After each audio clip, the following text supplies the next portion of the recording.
नमस्कार। Challenge board में आप सभी का स्वागत है। दोस्तों, मैं हूं विकेश कुमार और आज की इस वीडियो में हम लोग बात करेंगे प्रश्नावली 8.2 के प्रश्न संख्या 1 का 1 नंबर और 2 नंबर। दोस्तों, यदि आप भी चैनल पर नए हैं तो एक लाइक कर दीजिएगा। चैनल को सब्सक्राइब करने के साथ साथ बेल आइकन को प्रेस जरूर कर दीजिएगा ताकि आने वाला प्रत्येक वीडियो का नोटिफिकेशन सबसे पहले आप तक पहुँचे। तो आइए अब हम शुरू करते हैं। प्रश्नावली 8.2 के प्रश्न संख्या 1 है, ठीक है। इसमें कहा जा रहा है कि निम्नलिखित के मान निकालिए। तो प्रश्न संख्या 1 और 2 का सोल्यूशन हम इस वीडियो में करने वाले हैं, ठीक है। और बाकी जो शेष है हम नेक्स्ट वीडियो में करेंगे। ध्यान दीजिएगा, यहाँ पर हमें मान निकालना है sine 60 into cos 30 plus sine 30 into cos 60, ठीक है। यहाँ पर हमें मान निकालना है, ठीक है। तो ध्यान दीजिएगा, यहाँ पर जो हमें साइन 60 और कोस 30 में गुना नहीं करना है, इसके वैल्यू से गुना करना है, ठीक है। यानी कि साइन 60 का मान जितना होगा उसमें और कोस 30 का मान जितना होगा उसमें, दोनों में गुना कर देंगे, ठीक है। और फिर यहाँ पर साइन 30 का जो मान होगा उसमें और कोस 60 का जो मान होगा उसमें, इन दोनों को गुना कर देंगे। और जब दोनों को गुना करने के बाद में गुणनफल को हम जोड़ देंगे, ठीक है। और जो आएगा सो मेरा फाइनल आंसर हो जाएगा। बहुत ही इजी क्वेश्चन है, ठीक है। और इस क्वेश्चन के सोल्व करने के लिए सबसे पहले ध्यान ये रखना है कि आपको ट्रिग्नोमेट्री का जो टेबल है उस टेबल को हर हाल में याद कर लेना है ताकि इस प्रकार के क्वेश्चन आसानी से बन सके। ट्रिग्नोमेट्री का टेबल याद नहीं है आपको तो इस प्रकार के क्वेश्चन आपसे नहीं सोल्व होगा। और ख़ास बात तो ये है कि बोर्ड के एग्जाम में आपसे ट्रिग्नोमेट्री के जो टेबल है उससे 2-3 नंबर तो रहेंगे ही रहेंगे और साथ में उस पर आधारित प्रश्न भी रहेंगे। तो आप जब याद कर लेंगे तो आपको बहुत सारा सहूलियत मिलेगा। आपको 2-3 नंबर ऐसे सोल्व हो जाएगा और इस प्रकार क्वेश्चन भी सोल्व हो जाएगा। और ध्यान रखिएगा, इस प्रकार क्वेश्चन एग्जाम में पूछे जाते हैं तो आपको अच्छे से याद कर लेना है। आइए इसको सोल्व करते हैं। एक्सरसाइज 8.1 है और प्रश्न संख्या है 1, ठीक है। तो सबसे पहले यहाँ पर हम लिख लेंगे, दिया गया है, ठीक है। देखिए क्या दिया गया है, तो यहाँ पर दिया गया है 1 नंबर में sine 60 into cos 30 plus sine 30 into cos 60। तो हमें ध्यान क्या देना है, तो सबसे पहले हम क्या करेंगे कि साइन 60 का मान, कोस 30 का मान, फिर साइन 30 का मान, फिर कोस 60 का मान हम रख देंगे, ठीक है। तो ध्यान दीजिए कि साइन 60 में ट्रिग्नोमेट्रिक टेबल के अनुसार कितना होता है, तो साइन 60 का मान होता है √3/2। यहाँ पर √3 है बटा 2 गुने कोस 30 का मान कितना होता है, तो कोस 30 का मान होता है √3/2, ठीक है। जोड़ साइन 30 का मान कितना होता है, तो देखिए साइन 30 का मान होता है 1/2 इंटू कोस 60 का मान कितना होता है, तो कोस 60 का मान होता है 1/2, ठीक है। यानी कि साइन 60 का मान √3/2 होता है और कोस 30 का ही मान √3/2 होता है। प्लस है तो प्लस कर दें क्योंकि दोनों का संबंध गुना से है तो यहाँ पर गुना का चिन्ह दिए हैं, ठीक है। और यहाँ प्लस है। फिर देखिए साइन 30 का मान 1/2 है और गुने कोस 30 का मान है 1/2। ध्यान दीजिए कि हम क्या करेंगे कि सबसे पहले हम गुना का क्रिया करते हैं, ठीक है। तो ध्यान दीजिए कि √3 में जब गुना करेंगे √3 से तो यहाँ पर कितना जाएगा, रूट में 9 आ जाएगा और जो 9 का जब रूट तोड़ेंगे तो यहाँ पर कितना आ जाएगा, 3 आ जाएगा, ठीक है। तो यहाँ पर फाइनली हम 3 और 2 दूनी 4 लिख सकते हैं। प्लस 1 में गुना करेंगे 1 से तो यहाँ पर आ जाएगा 1 और 2 में गुना करेंगे 2 से, 2 दूनी 4 हो जाएगा। ध्यान दीजिए कि यहाँ पर मेरा भिन्न का जोड़ है, ठीक है।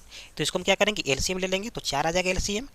तो 4 में भाग करेंगे 4 से तो भागफल 1 आएगा और 1 में जब गुना करेंगे 3 से तो यहाँ पर आ जाएगा 3। प्लस फिर क्या करेंगे, 4 में भाग करेंगे 4 से तो भागफल 1 आएगा और 1 में जब गुना करेंगे 1 से तो यहाँ पर आ जाएगा 1।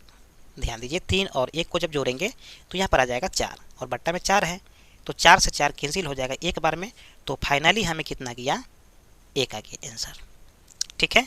यानी कि sine 60 into cos 30 plus sine 30 into cos 60 का मान कितना आया, 1 आया, ठीक है। इसी तरह से हम दूसरे क्वेश्चन को सोल्व कर लेंगे, ठीक है। चलिए तो यहाँ पर दूसरा क्वेश्चन है। दूसरा क्वेश्चन में क्या दिया गया है, तो दूसरा क्वेश्चन में दिया गया है 2 tan square 45 degree plus cos square 30 degree minus sine square 60 degree, ठीक है। तो यहाँ पर हमें इस चीज़ को दिया गया है तो सर्वप्रथम क्या करेंगे, इसको समझ लीजिए। स्क्वायर दिया गया है तो कोई दिक्कत नहीं है, ठीक। जो वैल्यू आएगा उसका भी स्क्वायर कर देंगे, ठीक है। तो सबसे पहले ये समझिए आप कि यहाँ पर 2 है तो 2 गुने, देखिए tan 45 है तो tan 45 का मान कितना होता है, तो tan 45 का मान 1 होता है, ठीक है। तो यहाँ पर हम 1 का स्क्वायर कर देंगे, कोई दिक्कत नहीं। प्लस है तो प्लस कर देंगे। कोस 30 का मान कितना होता है, तो कोस 30 का आपका मान होता है √3/2 और इसका स्क्वायर है तो स्क्वायर कर देते हैं माइनस साइन 60। देखिए साइन 60 का मान कितना होता है, √3/2, तो √3/2 लिख लेते हैं और स्क्वायर कर देते हैं, कोई दिक्कत नहीं। चलिए ध्यान दीजिए कि जब 2 गुने 1 का स्क्वायर 1 ही होता है, प्लस देखिए √3/2 है, इसका स्क्वायर है, तो स्क्वायर का मतलब होता है 2 बार गुना करना। तो ध्यान दीजिए यहाँ पर आप कर लेते हैं √3/2 और गुने √3/2। देखिए √3 में जब गुना करेंगे √3 से तो रूट में 9 आ जाएगा, और जब 9 का रूट तोड़ेंगे तो यहाँ पर आ जाएगा 3। ठीक है, तो यहाँ पर हम लिख लेते हैं 3 और 2 दूनी 4। ठीक है, माइनस यहाँ भी वही आएगा 3/2।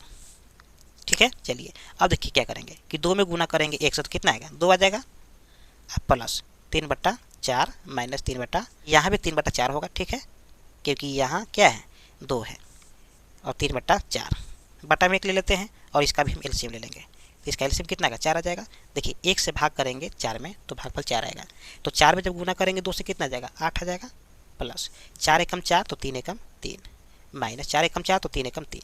ध्यान दीजिएगा कि 8 में 3 जोड़ेंगे तो कितना आएगा, 11 आ जाएगा, माइनस 3 आ जाएगा, बट्टा में कितना है 4। देखिए 11 में से जब 3 जाएगा तो कितना होगा, 8/4। देखिए 4 दूनी 8 यानी कि 2। ठीक है, चलिए तो आप देख पा रहे हैं कि यहाँ 2 tan square 45 degree plus cos square 30 degree minus sine square 60 degree का मान कितना गया, 2 आ गया। तो यही मेरा हो गया फाइनल आंसर। ठीक है, तो चलिए अब हम बात कर लेते हैं प्रश्न संख्या 1 का 3 नंबर। ठीक है, तो सबसे पहले यहाँ पर हम लिखेंगे 1 का 3 नंबर। तो यहाँ पर लिखेंगे हम दिया गया है, दिया गया है। देखिए क्या दिया गया है, तो हमें दिया गया है कोस 45 डिग्री बट्टा सेक 30 डिग्री प्लस कोसेक 30 डिग्री। ठीक है, तो जिस तरह से उन दोनों क्वेश्चन को हम सोल्व किए हैं उसी तरह से हम इसको भी सोल्व करेंगे, यानी कि इसके मान को हम बैठा लेंगे। ठीक है, तो ध्यान दीजिए कि कोस 45 का मान कितना होता है, तो कोस 45 का मान होता है 1/√2। ठीक है, बट्टा देखिए सेक 30 का मान, तो सेक 30 का मान है 2/√3 प्लस और कोसेक 30 का मान है 2। ठीक है, चलिए ध्यान दीजिए इसके बटा में हम 1 दे देंगे और इसको हम भिन्न के जोड़ कर देंगे। ठीक है, यानी कि 1/√2 हो जाएगा और बट्टा √3 और 1 का एलसीएम आ जाएगा √3। ठीक है, तो √3 में भाग करेंगे √3 से तो एक बार में कैंसिल होगा, तो 1 में गुना करेंगे 2 से तो यहाँ पर आ जाएगा 2 प्लस देखिए 1 में भाग करेंगे √3 से तो भागफल आएगा √3, तो √3 में गुना करेंगे 2 से तो यहाँ पर आ जाएगा 2√3।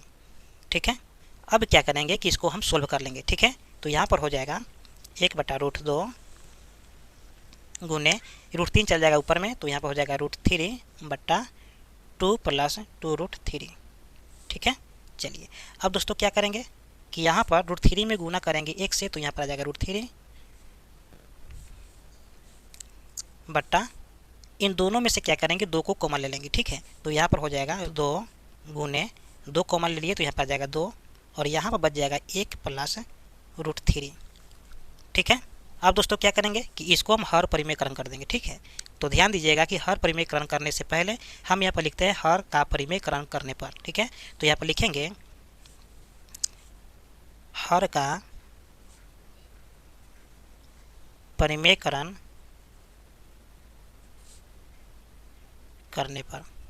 ठीक है, तो देखिए हर का जब परिमेयकरण करेंगे तो सिर्फ इसका करेंगे। ठीक है, न कि इसका करेंगे। ठीक है, तो चलिए इस सबको पहले लिख लेते हैं, यानी कि √3 बट्टा में हो जाएगा √2 गुने 2 इंटू पहले √3 को लिख लेते हैं √3 प्लस 1। ठीक है, अब गुना करेंगे √3 - 1 से और बट्टा भाग भी करेंगे √3 - 1 से। ध्यान दीजिएगा कि जिसका हमें परिमेयकरण करना होता है उसका हम साइन को चेंज कर देते हैं, तो हम यहाँ पर परिमेयकरण किसको किए हैं √3 + 1 का। ठीक है, चलिए अब दोस्तों क्या करेंगे, इसको हम कैंसिल नहीं करेंगे, क्या करेंगे ऊपर ऊपर गुना करेंगे और नीचा नीचा गुना करेंगे। ठीक है, तो आइए हम इसको गुना करते हैं। ध्यान दीजिएगा कि √3 में जब गुना करेंगे √3 से तो यहाँ पर आ जाएगा रूट में 9। ठीक है, और जब 9 का रूट तोड़ेंगे तो यहाँ पर आ जाएगा 3 माइनस √3 में गुना करेंगे 1 से तो यहाँ पर आ जाएगा √3 बट्टा इन दोनों को ऐसे ही लिख देंगे। ठीक है, यानी कि √2 गुने 2 और देखिए यहाँ पर क्या है √3 + 1 और यहाँ पर है √3 - 1, तो हम क्या करेंगे, a plus B into A minus B, यानी कि यहाँ पर फार्मूला काम कर रहा है, ठीक है। यानी कि a plus B into A minus B, यानी कि A square minus B square हो जाएगा, ठीक है। ध्यान दीजिएगा, यहाँ पर हम रफ कर दे रहे हैं, यानी कि √3 प्लस 1 है और यहाँ पर है √3 माइनस 1। तो यहाँ पर लिखेंगे √3 का स्क्वायर माइनस 1 का स्क्वायर। तो यहाँ पर कितना हो जाएगा, तो यहाँ पर हो जाएगा 3 और माइनस 1 यानी कि 2 हो जाएगा। तो फाइनली हम इसके स्थान पर यहाँ पर 2 लिख सकते हैं, ठीक है, गुना के फॉर्म में। चलिए अब दोस्तों क्या करना है कि ऊपर में है 3 माइनस √3, बट्टा में आ जाएगा कितना, 2 दूनी 4, यानी कि √2 गुने 4 आ जाएगा, ठीक है, यानी कि √2 गुने 4। स्पष्ट है। चलिए ध्यान दीजिए दोस्तों कि यहाँ पर हमें हर परिमेयकरण करना होगा, ठीक है। क्यों, क्योंकि यहाँ पर √2 है, तो उससे पहले हम यहाँ पर लिखेंगे कि हर परिमेयकरण करने पर, ठीक है। तो यहाँ पर लिख देते हैं हर परिमेयकरण करने पर, ठीक है। तो ध्यान दीजिए कि यहाँ पर हो जाएगा 3 माइनस √3 और बट्टा में हो जाएगा √2 गुने 4 और गुना करेंगे √2 से और फिर भाग कर देंगे √2 से, ठीक है। चलिए अब ध्यान दीजिए कि यहाँ पर क्या करेंगे कि 3 माइनस √3 में हम गुना करेंगे √2 से, ठीक है। तो बारी बारी से कर लेते हैं। तो देखिए √3 में गुना करेंगे √3 से तो कितना आ जाएगा, 3 √2, ठीक है, और प्लस माइनस माइनस हो जाएगा और √3 में गुना करेंगे √2 से तो यहाँ पर आ जाएगा रूट में 6 बट्टा, देखिए √2 में गुना करेंगे √2 से तो यहाँ पर आ जाएगा रूट में 4 और जब 4 का रूट तोड़ेंगे तो यहाँ पर आ जाएगा 2, ठीक है। तो यहाँ पर हो गया 2 और गुना में है 4 तो 4 कर देंगे, ठीक है। चलिए अब दोस्तों क्या करेंगे कि ऊपर में तो मेरा कितना है 3 √2 माइनस रूट में आ गया 6 बट्टा, देखिए 4 दूनी 8, ठीक है। तो इस तरह से मेरा ये फाइनल आंसर हो गया है। उम्मीद करते हैं कि वीडियो आपको समझ में आ गया होगा। फिर मिलते हैं एक और नए वीडियो में, तब तक के लिए जय हिंद।